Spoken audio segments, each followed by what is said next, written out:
பீகாரை தொடர்ந்து தமிழ்நாட்டிலும் வாக்காளர் பட்டியல் சிறப்பு திருத்தம் மேற்கொள்வது தொடர்பாக எமது செய்தியாளர் ராஜேஷ்குமார் எழுப்பிய கேள்விகளுக்கு பெரம்பலூர் மாவட்டம் குன்னம் மக்கள் கூறும் கருத்துக்களை தற்போது பார்க்கலாம். வாக்களிக்கும் உரிமை மிகப்பெரிய பேராயுதம்.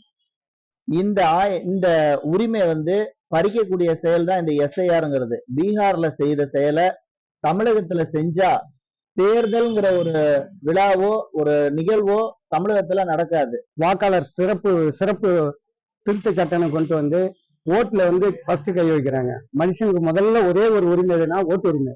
அந்த ஓட்டு உரிமையும் கை வைக்கிறது இந்த பிஜேபி அரசு தான்.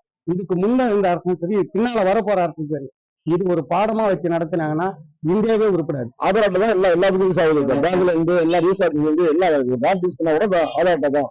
ஆதார் அட்டே போதும். அது இது மக்களை பொருளுக்கு மக்களை பாதி ஓட்டை காலி பண்றாங்க. அவ்வளவுதான். அதான் ஐடியா அவங்க ஐடியா. ஒன்றும் பண்ண முடியாது. குழப்பம் தான். மக்கள்கிட்ட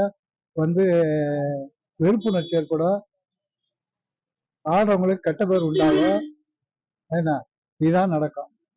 மக்கள் புரட்சி தான் நடக்கும். இது பீகாரை தொடர்ந்து தமிழ்நாட்டிலும் வாக்காளர் பட்டியல் சிறப்பு திருத்தம் மேற்கொள்வது தொடர்பாக பெரம்பலூர் மாவட்டம் குன்னம் மக்கள் கூறிய கருத்துக்களை நாம் பார்த்தோம். இனி செல்லும் இடமெல்லாம் செய்தி. தந்தி டிவியின் வாட்ஸ்அப் சேனலை ஃபாலோ பண்ணினா செல்ல இருக்கும் இடமெல்லாம் செய்தி. இதோ QR கோட் இப்பவே ஸ்கேன் பண்ணுங்க, ஃபாலோ பண்ணுங்க.